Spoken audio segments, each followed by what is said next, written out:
Sino si Mohajer Iqbal? May mga nagsasabi na siya si Hassan Abdullah Mohammed. May ibang nagsasabi na siya si Salah Jubair. Nagsulat ng mga librong Bangsamoro, A Nation Under Endless Tyranny, at ang isa pang librong The Long Road to Peace, Inside the GRP-MILF Peace Process. Wala nang masyadong nalalaman tungkol kay Iqbal. Maliban dyan, sino si Miriam Coronel Ferrer? Ms. Ferrer is Associate Professor of Political Science at the University of the Philippines, where she also convenes a program on peace, democratization, and human rights. She was director of the UP Third World Studies Center from 2000 to 2003 and deputy director from 1995 to 1998. Ms. Ferrer co-chaired the Non-State Actors Working Group of the International Campaign to Ban Landmines from 1999 to 2004. She joined the fact-finding missions organized by international NGOs investigating violence in Cambodia, East Timor, and Nepal. Ms. Ferrer is one of the 27 Filipinos who are part of the 1,000 Women for the Nobel, nominated for the Nobel Peace Prize in 2005. Sino si Teresita Quintos Deles, Presidential Advisor on Peace Process? Teresita, or Jing Deles, previously occupied the same post from 2003 to 2005. She was among the 10 cabinet and senior government officials who withdrew their support from Arroyo during the height of the Hello Garci scandal. Prior to her appointment to the OPAPP, Jing Deles was the lead convener, cabinet rank, of the National Anti-Poverty Commission from 2001-2003. Her areas of expertise are peace process, conflict resolution, women's issues, civil society issues and processes, and security sector reform. Sino si Benigno Aquino III? A fourth-generation politician. His great-grandfather, Serviliano Mianong Aquino, served as a delegate to the Malolos Congress. His grandfather, Benigno Aquino Sr., served as Speaker of the House of Representatives of the Philippines from 1943 to 1944, and his parents were President Corazon Aquino and Senator Benigno Ninoy Aquino.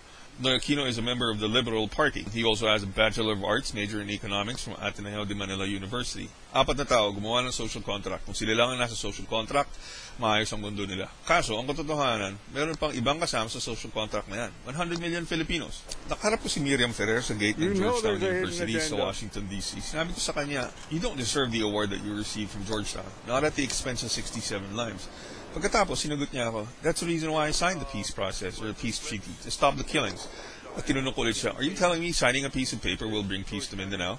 At tinanong naman ako ng kasama ni Ferrer, what's your name? Ang sagot ko, Juan de la Cruz. Ang hirit sa akin ng kasama ni Ferrer, you're not using your real name. Ang sagot ko, just like signatories of the BBL. Dinagdagan ko pa, why did you accept this award after 67 deaths? Ang sagot ni Ferrer, or the deaths of the 67, was not my responsibility. Ang ulit kong tanong, then whose responsibility was it? You signed a piece of paper for peace. But when people die after you sign that paper, you can accept an award for it. Sa pakikipagpalitan na yan kay Ferrer, diyan ko nalaman ang tunay na konteksto ng BBB or Bangsamoro Basic Bill. It's not a law yet. Ano ang tunay na konteksto ng BBB para sa mga taong nasa likod nito? Bago ko sagutin ang tanong na yan, hayaan nyo na idagdag ko yung mga ibang kasama sa social contract ng BBB. Yung mga miyembro ng tinatawag na Peace Council, sino mga miyembro nito? Manila Archbishop Luis Antonio Cardinal Tagle, former Chief Justice Hilario Davide, businessman Jaime Augusto Sobel de Ayala, former Philippine Ambassador to the Holy See and Malta, Howard D., founder of Teach Peace, Build Peace Movement, Bayroha, Nisa Sumnad Usman, Archbishop Socrates Villegas, Bishop Pablo David, Father Joel Tabora, Ateneo de Manila Law School Dean Sidfi Candelaria, University of the Philippines College of Law Dean Danilo Concepcion, Bishop Efraim Tendero, Archbishop Antonio Ledesma, Makati Business Club Chairman Ramon Del Rosario. Magaling at maganda yung lineup kung sila lang ang nasa social contract na hinaangad nila. Kaso, hindi lang sila ang nasa social contract. Gusto nilang ito pa rin ayon sa BBB.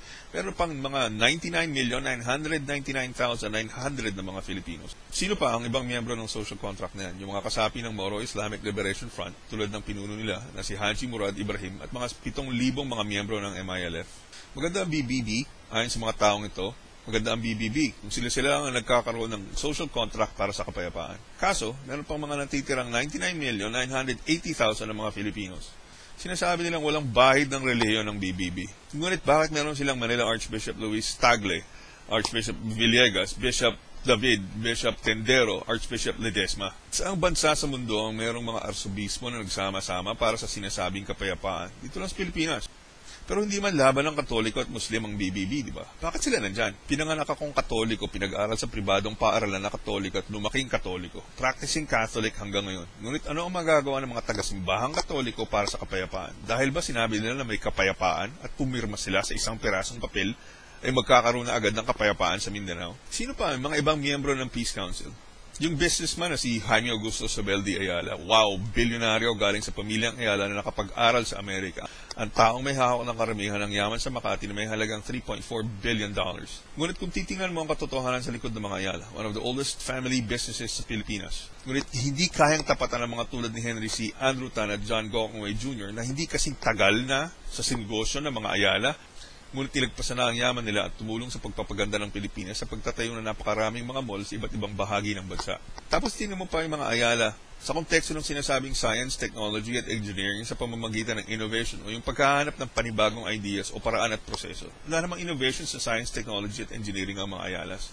Kung ikukumpara natin sila sa ibang matagal ng pamilya na kilala rin sa negosyo tulad ng mga Rockefeller sa Amerika, tandaan ninyo, comparative politics and comparative economics, yung mga Rockefeller ng Amerika, ang investments tumutulong magpaunlad ang buong bansa ng kano.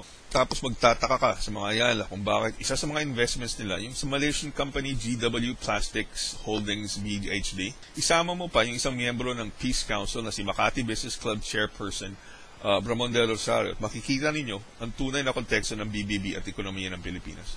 Anong makukuha ni Ayala at ni de Rosario sa hinahangad na kapayapaan sa Mindanao? Meron ba? Yumayaman ba si Ayala at si de Rosario dahil sa mga industriyang itinatag nila para sa kapakanan ng karamihan ng Filipino?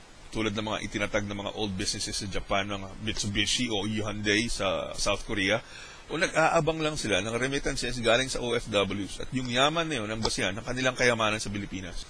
Kung si Iqbal Ferrer Deles Aquino, yung mga arsobispo, si Ayala at Del Rosario kasamang MILF ang gagawa ng social contract para sa BBB, maaari nating sabihin na maganda. Kaso, meron pang ibang 99,970,000 na Filipinos. Meron pang ibang kasama ang BBB tulad ni Father Joel Tabora, President of Ateneo de Davao University at Ateneo de Manila Law School Dean Sedfrey Candelaria. Wow, Ateneo. The Ateneo. Di ba si Aquino taga-Ateneo? Di ba si Mar Rojas Ateneo din? Si Coco Pimentel taga-Ateneo rin. Ilang mga taga-Ateneo ba ang kailangan ng Pilipinas para makamit ang kapayapaan at kaunlaran? Di ba si Aquino na taga-Ateneo nagpabaya na mamatay ang SF-44 sa Maguindanao? Di ba si Mar Rojas na nag-aral sa Ateneo, yung walang ginagawa o sinabi nung mamatay ang 67 na Filipino sa Maguindanao at tuluyan ding walang ginagawa sa mga extrajudicial killings na nangyayari sa Pilipinas? Di ba si Coco Pimentel yung isa sa mga idiot Aquino followers na nagsasabing huwag daw sisihin si Aquino dahil sa mga namatay sa Mama Sapano? Kahit na alam na ng sambayang Filipino na si Aquino ay nagpabaya kaya namatay ang 67 na Filipinos doon. Merong isang taga-Ateneo na nag-post sa Flip and Flips page. Nung sinabi ko sa kanya ito, ang tanong sa akin, bakit ko pinagtatawanan ng mga taga-Ateneo? Ilang taga-Ateneo ba ang kailangan ng bansa para magkaroon ng kapayapaan? Isang tambak ng Atenisa nasa gobyerno, nangyayari pa rin ang patayan sa Mama Sapano at patuloy pa rin ang third world ng Pilipinas. At tinanong ko rin siya, bakit yung mga OFW na nasa Saudi, Hong Kong, China, Europa, Amerika, Africa at Canada at marami pang ibang lugar sa mundo, hindi naman taga-Ateneo. Pero kung magbuhos ng dolyar para buhayin ng pamilya, daan-daan o libo-libo buwan-buwan, para umasenso ng buhay ng mga minamahal nila sa Pilipinas. Yung mga Atenisang si Father Joel Tabora, Dean Sedfrey Candelaria, si Aquino, si Mar Rojas na nag-aral din sa Wharton, si Coco Pimentel, ilang dolyar ba dinadala nila sa Pilipinas para umasenso ang kabuhayan ng mga Pilipino sa ating bayan?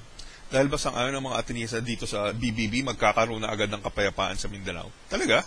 Sa kasaysayan ng mundo, including comparative politics and comparative economics, itong mga pinag-aral ng mga Jesuits na ito, ang siya lamang na pagkakataon na pinagtatakpan ang 67 na namatay sa Mama Sapano. Ika nga sa wikang Ingles, no other Jesuit-educated generation in the history of the world has covered up so much death until now. When the Jesuit-educated Joel Tabora, Sedfrey Candelaria, si Aquino, si Mar Rojas at si Coco Pimentel ay walang pakailam sa mga namatay sa Mama Sapano. Tulad ng sinabi ko kanina, maganda ang BBB ayon sa mga taong ito. Maganda ang BBB kung sila-sila lang ang nagkakaroon ng social contract para sa kapayapaan. Ngunit kapag dinala mo ang BBB at sina Iqbal Ferrer Deles Aquino at mga miyembro ng Peace Council sa konteksto ng kasaysayan ng mundo, comparative politics at comparative economics at Philippine history, isasama ninyo sa BBB yung 14 na miyembro ng Philippine Marines na pinugutan ng ulo sa Basilan noong 2007. Ang lusot, hindi pa presidente si Aquino noon. Okay lang yung pagpatay sa kanila. Kasama sa kasaysayan ng BBB, yung 44 na miyembro ng SAF na namatay sa Mama Sapano, ilang pang sibilyan at mga miyembro ng MILF. Kasama sa BBB, yung patuloy na paggamit sa miyembro ng Philippine Military at Police bilang tagasalun ng bala sa gulo sa Mindanao, katulad ng ginawa ng gobyerno sa mga matay sa Basilan at Mama Sapano. Ika nga nila, move on na. Kalimutan nyo na yung mga ginawa naming taga-salon ng bala. Sino pa ang dapat kasama sa social contract ng BBB? Yung mga taga-Mindanao na puro na backwit kapag may gulo? At kapag nilagay mo ang social contract ng BBB sa katotohanan ng konteksto ng gulo sa Mindanao, malalaman ninyo na ayon sa World Bank Report, hindi naman titigil ang gulo. Dahil ang pinagmulan ng gulo sa Mindanao ay bakbakan ng mga politiko na tulad ng mga Ampatuan at mga Mangudadatu. Hindi titigil ang gulo sa Mindanao dahil maramihan sa mga naninirahan sa Maguindanao ay mababa ang pinag-aralan. 42% lang ng tao sa Maguindanao ang nakatapos ng elementarya. Ang problemang hindi naman sinasagot ng BBB kung paano aayusin ang pagpapaaral ng mga kabataan doon. Dahil ba bumirma itong mga taong ito sa BBB, bigla na lang magpupundaan ang magagaling na guro ng Pilipinas doon sa Maguindanao para magturo? Dahil ba pumirma itong mga taong ito sa BBB, yung mga taga-Ateneo bigla na lang magdadala ng kasaganahan at katahimikan sa Maguindanao? Kung ang karamihan sa kanila tulad nila Aquino, Rojas at Pimentel ay hindi naman nagbibigay ng trabaho para sa mga Pilipino. Hindi titigil ang gulo dahil sa dami ng illegal na nangyayari sa Maguindanao ayon sa World Bank tulad ng gun smuggling at human trafficking. O sige, bigyan natin sila ng benefit of the doubt. Pagpalagay na natin na maaaring makamit ang kalayaan sa pagpirma ng BBB. Kaso pag bumalik tayo sa comparative politics at comparative economics, pagdating sa Peace Council, at ihahambing natin itong grupong ito sa ibang mga katulad na grupo sa mundo, malalaman natin na sa Estados Unidos, merong tinatawag na Institute of Peace, ang grupo ng mga Amerikano na tunay na pinag-aralan kung paano makamit ang kapayapaan sa Maguindanao. Mula pa noong 2003. Peace Council ng Pilipinas binuot na andyan hanggang sa pagpirma ng BBB at pagpasa nito sa Kongreso ng Pilipinas. Ano ang gagawin ng Peace Council pagkatapos maipasa ang BBB? Wala na. Yan ang tinatawag na short term. Ang trabaho nila ngayon lang dahil nandyan si Aquino. Pagbaba ni Aquino, ano pakailam ng Peace Council sa Mindanao? Ang bodong point 4, people behind the BBB. Sino si Iqbal, MILF, Ferrer, Deles, Aquino at Peace Council? Ang ilan sa maliit na grupo na makikinabang sa BBB. Dahil inalam natin ang BBB sa konteksto ng kasaysayan ng mundo, alam natin na ang kapayapaan na hinahangad ng MILF ay hindi, at uulitin ko, hindi dahil sa pang-api ng mga Kristiyano sa mga Muslim sa Mindanao. Ngayon, dahil inalam natin ang BBB sa konteksto ng comparative politics at comparative economics, alam na natin na ang problema ng gulo sa Mindanao ay hindi dahil sa away ng Kristiyano laban sa mga Muslim sa Mindanao. Ngayon, dahil inalam din natin ang BBB sa konteksto ng kasaysayan ng Pilipinas, alam natin ang gulo sa Mindanao ay hindi, at uulitin ko, ay hindi dahil sa pag-aaway ng Kristiyano at mga Muslim sa Mindanao.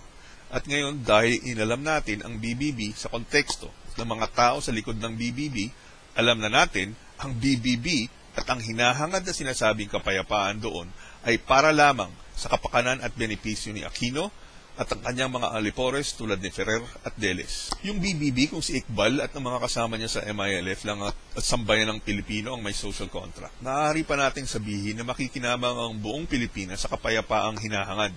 Bigyan lang ng hustisya yung mga namatay sa Mama Sapano. Ngunit kung isasama nyo itong konteksto ng mga lahat ng tao sa likod ng BBB at isasama ninyo yung mga patayan na hindi na pinapansin at pinababayaan na lamang, makikita ninyo ang pangsariling benepisyo ng mga taong tulad ni Aquino sa sinasabing hinahangad na kapayapaan.